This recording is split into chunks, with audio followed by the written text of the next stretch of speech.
All right, so our Silat class here on the 8th of April 2020. Let's bow in Chinese, Filipino, Thai, Indonesian, left hand makes the table for the right, beautiful, French and Dog Brothers, Japanese. Okay, so to open today, I wanted to talk about, as I've experienced it with the majority of my time, and really the guiding force in Silat being Maphilindo Silat under Guru Dan versus the traditional Silat that I've trained. And I have about maybe 120 hours under Maha Guru Stephen Plank out of Washington State. He was one of the late Pendekar Paul Dutoir's senior people, and then he's kind of a senior guy now on his own. So traditional Silat, and I am not an instructor in Sarah, but I've done this enough and put enough time into it that I don't mind putting it on camera here. The upper body tools are called jurus, and we're really talking about forms when we say, jurus and lankas and upper body forms versus lower body forms. And I want to explore the jurus as we look at them in Sarah versus Silat Sunda Buhun as I train it with one of my instructors in Inwood now. Then we're going to kind of get into the Maphilindo, and I'll kind of explain some terminology and a mindset that I have now about my Silat training. So the Penchak Silat Sarah jurus, let me change the angle here a little bit. For many, many years, we're kind of in this almost like a cat stance from Kung Fu, and everything was right in front of you. And this is the way we did our jurus for a really long time until maybe 3 or 4 years ago, I went to a multi-day seminar with Maha Guru Steve in Washington State, and he had completely changed the body positioning. And that's the way we've been doing them now for about 3 years. And I have a lot of trouble, doing them the way that I did them for like the first 10 or 12 years, because I'm used to the new way. And this is what we're going to work on. You can follow along, okay? So the new way is this, where there's no lead. It's this kind of full front sort of stance. My left hand is up. This is my right hand. If I'm facing you, what I would say is it's the difference of this profile versus turning full front in the jurus without changing my lead. So I'm in a right lead towards camera right now. And I wish I had written it down. I was a bad student that day. One village in Indonesia had this kind of shoulder orientation, and one village in Indonesia had this kind of full front orientation. And it's a mix between the two. So we'll look at Juru 1 and Juru 2 at least, and we'll see if we can't go beyond that. So first motion is I change between those orientations, and that kind of, if that momentum lifts up my left arm, and then my right hand, as I'm in that motion, and I'll give you several angles on this and I'll break it down. And so from the side, and I'm just going to use the English terms. I'm going to say shoulder orientation versus full front orientation. So it's going into the full front orientation, that kind of, that momentum lifts this. This comes underneath, and then I return back to shoulder orientation. This hits a second time, but harder. My left hand stays in front of me as I go to full front and my right arm loads. And then I come back to that shoulder orientation as I elbow. My right hand swings over and then drops down, okay? And I've gone over a lot of stuff at this point, so let me give you another orientation, okay? So Guro 1 here, Penchak Silat Sarah. Shoulder orientation, full front lifts my left hand, and then as that right hand comes under, I rotate back to shoulder. I stay in shoulder orientation as this hits higher, and I open. I turn back into shoulder orientation. This comes up and then low. This loads up here, and this is at my side, and I'll show you another angle for that in a moment. Into full front, drops, and that hits. Okay, and I'll repeat this multiple times for you. So I know I'm throwing a lot of detail at you. Okay, here.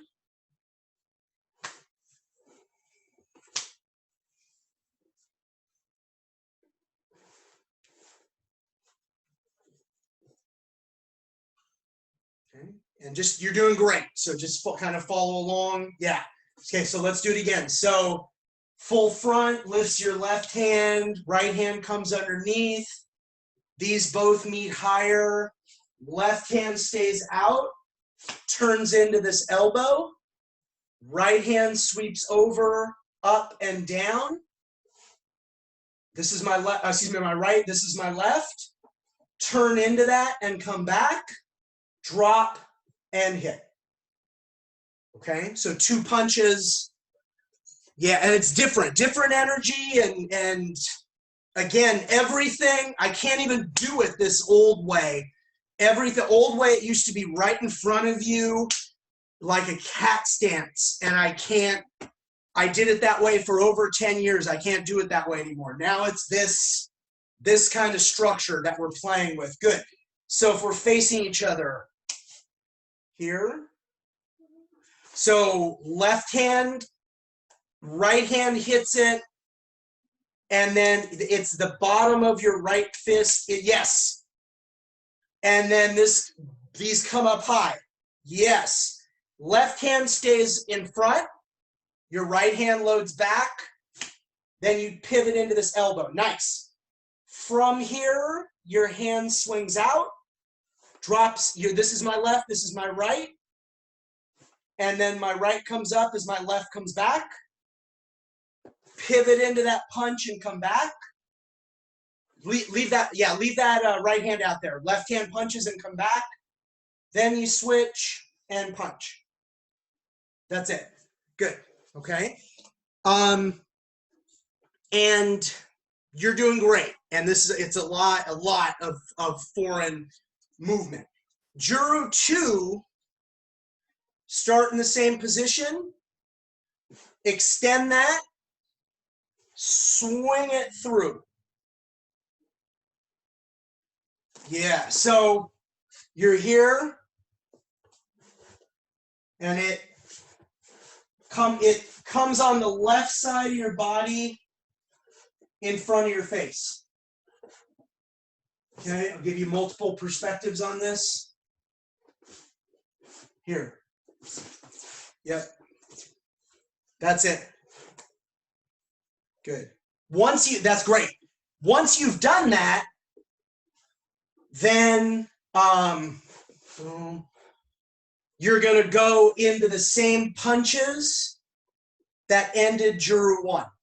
The same exact punches that ended Guro. So if I shoot this and it comes through, then I load this, punch, switch my hands, punch. Yeah. And that's it. That first punch, palm down. That second punch, it's kind of palm up. Yeah. So from trying to give you multiple orientations here. Guro 2, punch, swing, load, left punch, switch your hands, right punch. Yeah. So again, we're here. This extends, swings through, right? Here. Boom. Switch, punch, punch. Good. Okay. And that's probably sufficient. And what I'm trying to show you in Sarah, those are the movements, and they have to be, those are the movements, and they have to be done in that sequence, like a kata, like, you know, this is always Juru 1. This is always Juru 2. Now, the kind of strange thing, they're not to be interpreted literally. So, you know, I'm gonna bring my wife Jean in. This would just be one example, like super slow, like if you went to punch me with your left hand. I'm not, you know, like, and then that hits her. That's me trying to like literally use the movements exactly how you do them in the form, right? Or if she give a right punch and I went, you know, boom, boom, right? The first two motions. That's good for now, thank you. That's not necessarily what they're doing.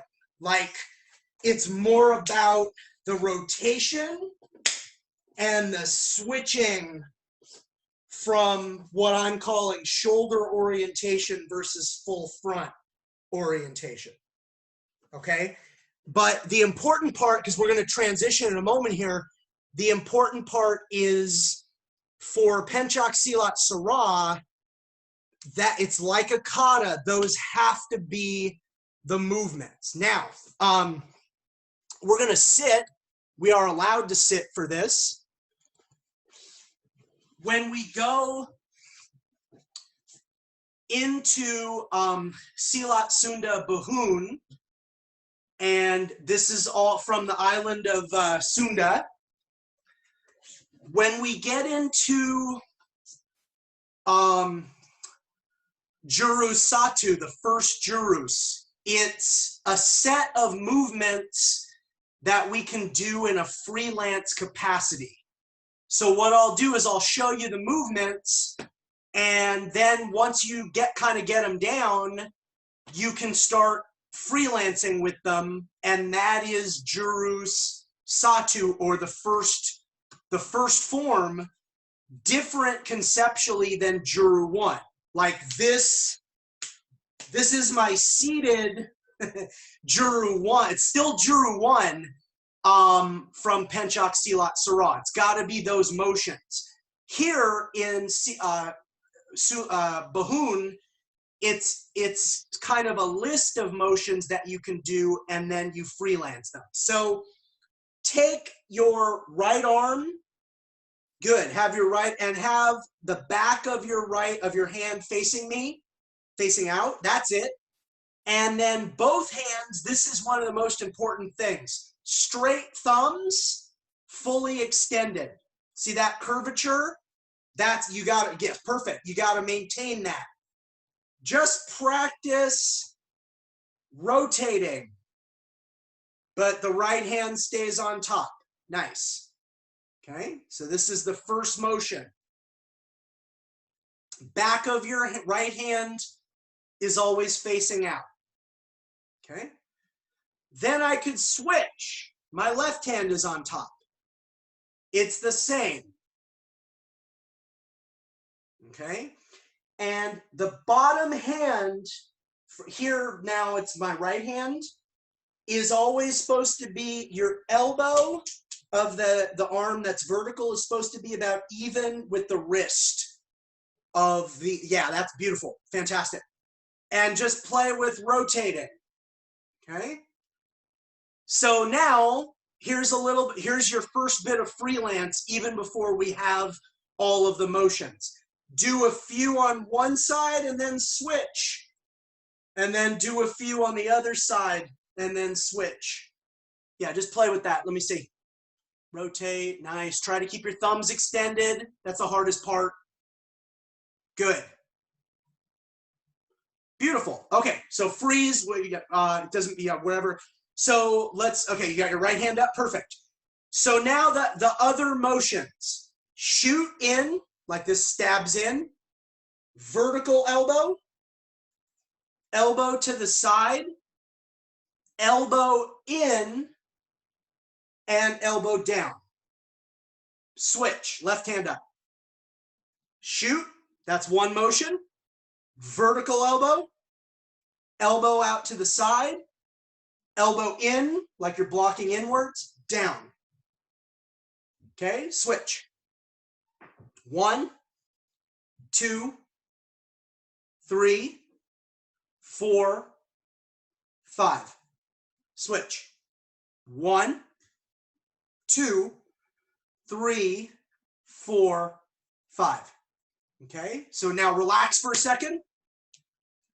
So now take those motions. If we break it down, we have this structure, which we know we can switch in a freelance, and we have 1, 2, 3, 4, 5 ways of attacking. However, that is not a sequence. That is not the order. That was just the order that I taught them to you in, because I was going to teach you 5 things. So that was the order in which they were taught to me, because they flow really naturally that way.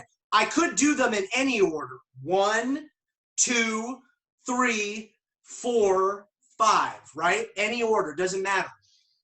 So now, seated Juru Satu is your expression as a freelance of all of those motions. Not, again, I'm not being lazy. I'm doing a seated, this is Juru 1 from Sarah. Those are the same motions that I was teaching you standing a few minutes ago. It's Juru 1 has to be those motions in that order, like a kata. This one is the opposite conceptually. So we can just flow, and I can arrange this in any sequence that I want to. Yeah. I could stand one side and do 10 motions. Or I could just keep rotating this, and every now and then I could attack. All right, so that's it. So just let me just flow for a few seconds there, and then we're going to transition. Yeah. Nice. Okay, time. Beautiful. Let's stand up.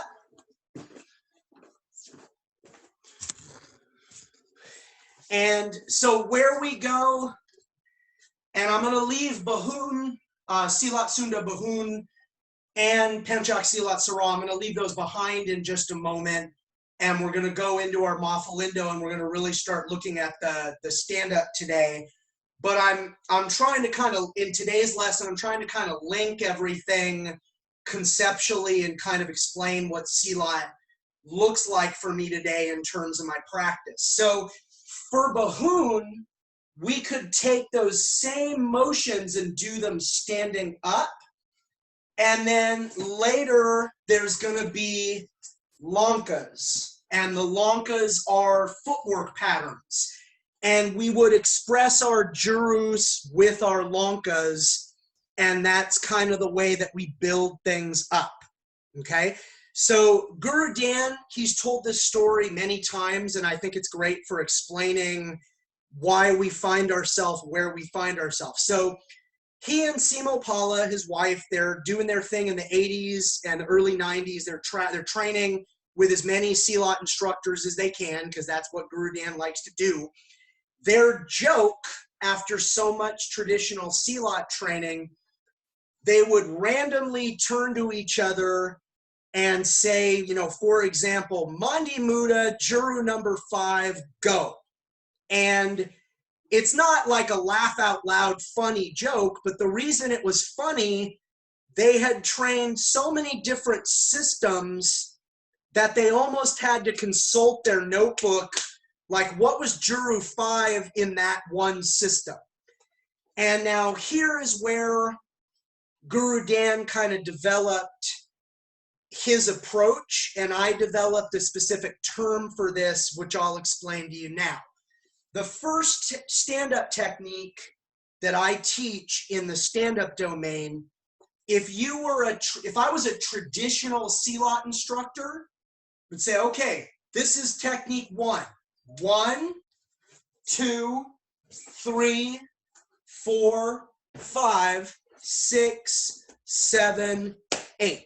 And you would do that again and again. 2, 3, 4, 5, 6, 7, 8. You would do that again and again and again. And in a moment, I'll remind you of what technique 1 actually is. Guru Dan's approach, not to be disrespectful, not to be irreverent, not that you ever would, but if you came to me for basketball lessons, imagine if I made you for the first 6 months dribble an imaginary basketball, right? And then after 6 months, okay, that's pretty good. Now you're ready for your left hand. Oh, no, that's a little bit high. Here we go, Ryan, I make you do that for another 6 months. And then 6 months of imaginary jumpers, okay? Now, no disrespect to the traditional approach, when I eventually give you a real basketball, unless you are those, the 1 in 1,000 kind of a practitioner, there is no chance that you're going to be ready to play basketball, right? Because and the traditional approach also, I wouldn't have even told you what this is. I wouldn't have told you any of these motions, right?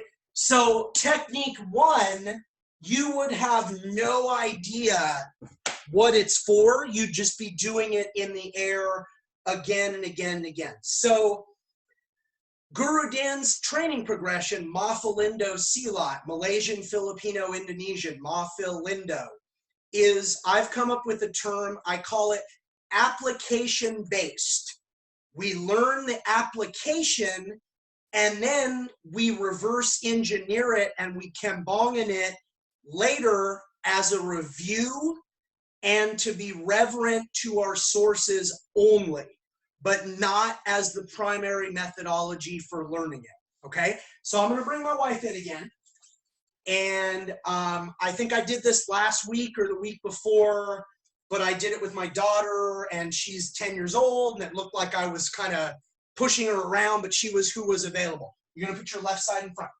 So level 1 of my curriculum, and you can train this in the air if you don't have a partner, and that goes for anybody watching this, is off your left straight punch. Okay, so the Southeast Asian hand section, I teach 5 different ways of dealing with this. My default, like my favorite, and I think it's because of my Wing Chun and Jun Fan JKD training, is the split entry. So right hand puts a lid on it, left hand simultaneously attacks. And I'm usually doing it as a sungab towards the eyes or towards the throat. Okay, and there is no difference between split entry, sungab the eyes, versus pak loi buji da from Wing Chun. There's no difference. So that's the first one, is split. Take your fist back, punch me. Second one is slide. Okay, so my right hand, it's a sliding leverage attack. Once again, we also have that in JKD. All right, but here we're just doing slide into a sungab. All right, 3, throw this punch way slower because I don't want to break your knuckles. Okay, 3, I'm going to guide it with my lead hand into my rear elbow. Now, some systems throw that punch again slow motion. Some systems will just try to get lucky and they'll just target it. Yeah, the way I teach it is one more time, I guide it. And, with somebody flicking a fast jab, like that's kind of the energy. You're just looking like almost like a car crash, like into a tree. Boom. That split second to do as much damage. I'm not, I want to hurt my wife's knuckles, but like that, okay? Whereas when we freeze it, it kind of expresses like I'm gonna grab it and place it. In actuality, it's more like boom, like that's the energy. Like I just pat it into that. So again, slow, split, throw again, slide, Siko is the elbow. So there's 3. We have 2 more, okay? Rear hand puts a lid on it. Lead hand comes up and mouses the crazy bone. So that's the vertical gunte, right? So here, that's where I want to be. Doesn't look like much, but it really hurts. All right? And then the last one has very similar energy. I'm going to parry with my rear hand and lay over top with my lead hand, diagonal gunte, okay? And we're not really going to stand there and like admire our work. It's more of a thing of how we train it. What I'm really looking to do is kind of displace her center line for a second. And that one is really good for the last throw of the 6 basics that we're about to go over, okay? So super slow review. Split, again, slide, Siko, vertical gunting, diagonal gunting, okay? So I teach those 5. I used to have more, but it was stuff like catch or parry. That's more of a kickboxing modality. That's not really Silat. Silat is a wartime martial art. Do as much damage as in the most unfair, nasty way possible. So things like parry, they don't really, that's no good. So it's those 5 basics. So we're going to switch sides. Okay. So here was where I was showing you for several minutes there. And I'll need you in just 1 second. 1, 2, 3, 4, 5, 6, 7, 8. That would be 8 motions. That would be the old school way, traditional way of teaching that if I were a traditional Silat instructor. Application-based, slow, jab, means this. 1, 2, 3, 4, 5. You can set that down. And then I would sweep this out. You don't have to take it. That's okay. Okay. I would sweep that out, and then there's an ankle stomp, and then it's a knee to the face. So here, let me change the elevation. We'll start so over here, so Jean doesn't have to fall into the cabinet. Jabbing. 1, 2, 3, 4, 5. Sweep this out. 6. Stomp on this 7. If she sits up, I knee her face. 8. Okay, so that's what I mean by application-based. We actually, instead of doing it in the air, 2, 3, 4, 5, and I'm just going to go that far, right? And then we'd sweep, ankle stop, knee to the face. We actually learn it. We learn the application. So that's the difference in Maphilindo Silat, all right? And I have time, I'll explain later how we reverse engineer this and we revere the classical methodology while using it to review, okay? So, sure. Beset Dalam, that's number 1, leg sweep in front of the body. That was that technique. So that's my first basic in my level 1 in my Silat curriculum. There's going to be 6 of these, okay? Number 2, and we're taking, this is really important, we're taking all of these against somebody in an orthodox lead, firing their jab. Because as this has been explained to me, in the 80s in the United States, the Silat community knew 1,000,001 cool techniques from this right lead feed, like this traditional Silat feed. But when it came to any other kind of structure or even an orthodox lead, they couldn't do anything. So we start, especially with MMA, we start against somebody in an orthodox lead firing that jab. And that's where we learn our basics in my curriculum. So I have this a little bit lower. I know our heads are cut off, so you can see the work on the feet here. So number 2, jab. I'm going to enter. Number 2 is inside foot sweep, and then I collapse this. And then there's follow-ups here as well. Okay, so I'll have Jean come up again. So I'm entering, inside foot sweep, sapu dalam. If I get it wide enough where she falls, awesome. If not, I use this right foot to collapse her. In a real fight on like pavement, I just keep grinding this until the knee is destroyed. But the actual technique, this time without dropping her, technique 2 is inside foot sweep. That's the technique that we're really focused on, okay? Technique 1 was leg sweep or leg trip in front of the body. That's, even though there's follow-up and additional movements, that's really what we're focused on. So number 1, leg sweep in front of the body. Number 2, inside foot sweep. Number 3 is going to be outside foot sweep, so sapu luar. And I've standardized one way for new people to get into this. In the past, I've had as many as 4 different ways with the hands. Now I just teach one basic. So outside foot sweep, and I'll show you what's going on in the upper body, is this downward diagonal pressure. I don't want to drop Jean, but as I drop her back here with that rising foot. So on the high line, and I know that the shot is kind of cut off. It's like you either get the, oh, that might be a good idea. It's a great idea. Let's see what we can do here. Let's see how we get. Yeah, our feet are still a little cut off. Yeah, that was a good idea.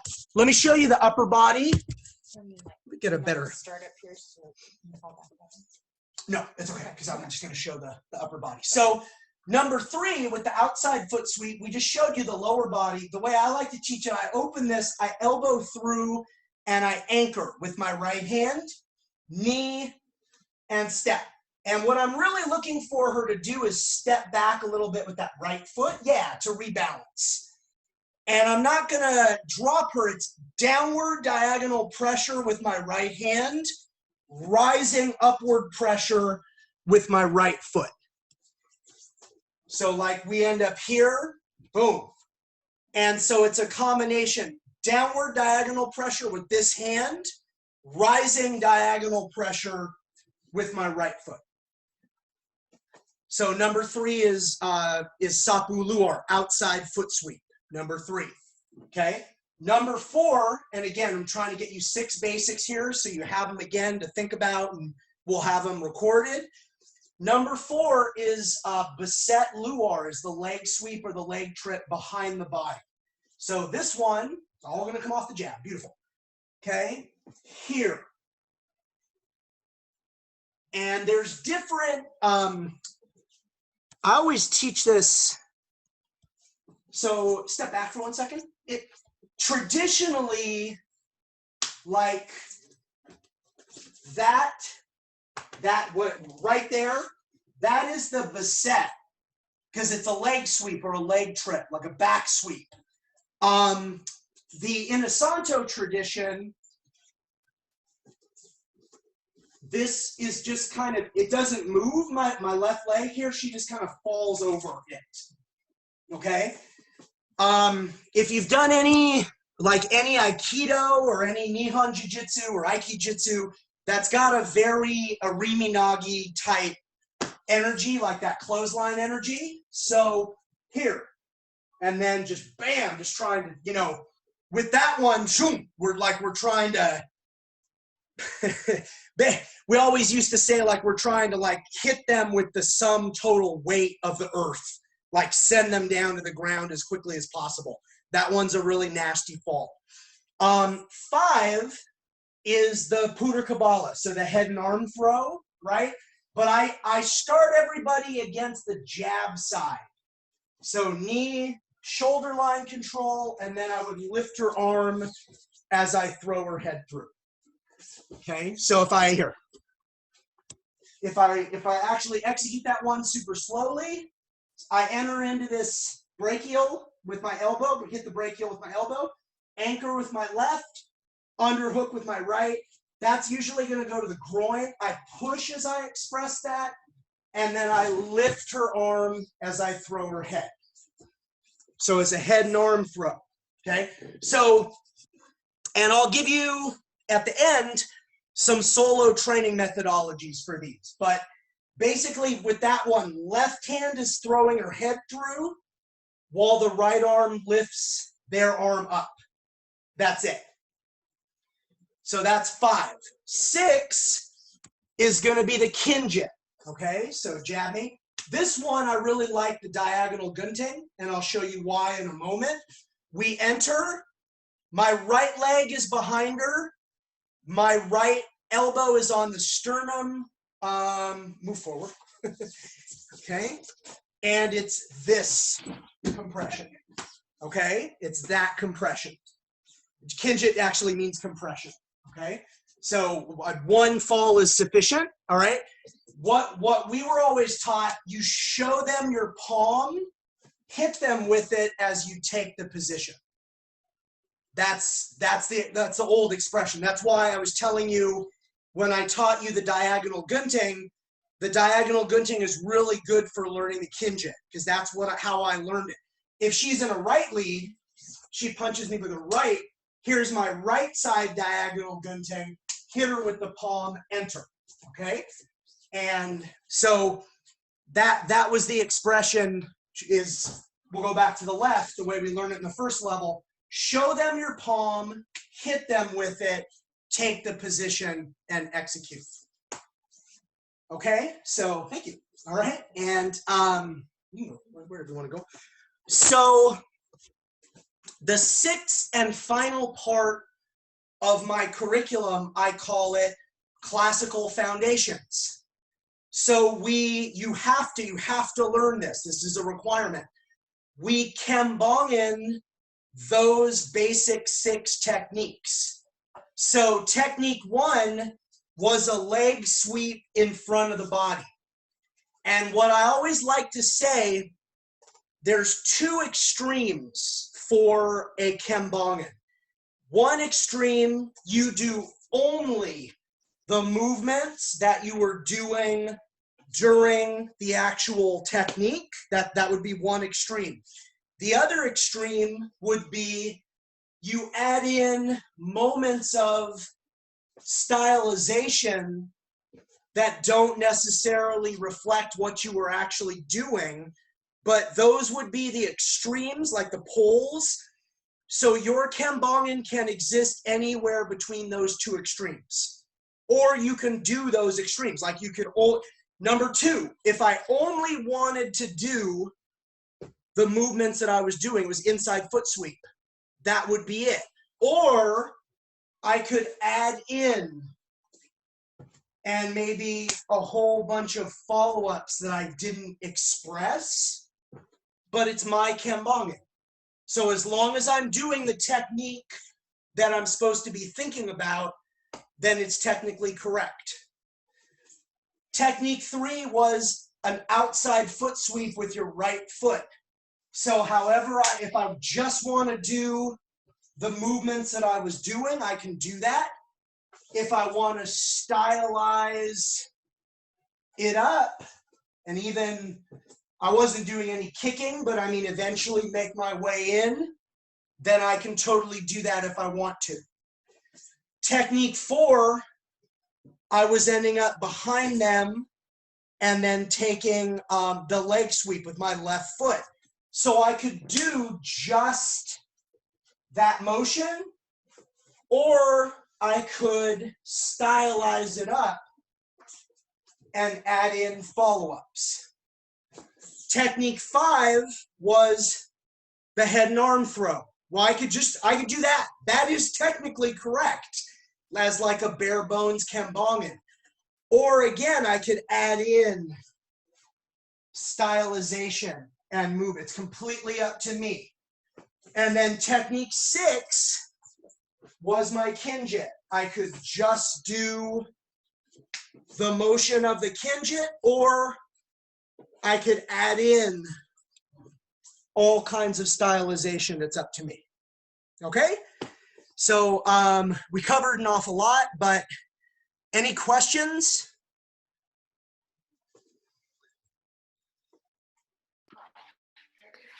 No, I don't have any questions. I mean, it's just, I've had friends that do it. I trained with Carlos Castro a few times. I've gone to the academy. I trained with Guro Ron Balicki. So I've seen it all. You know, Awesome. I don't really do it enough, but it's still very interesting to me. You know. So, excellent. Well, yeah. Yeah. I like to give a bigger context. Oh yeah,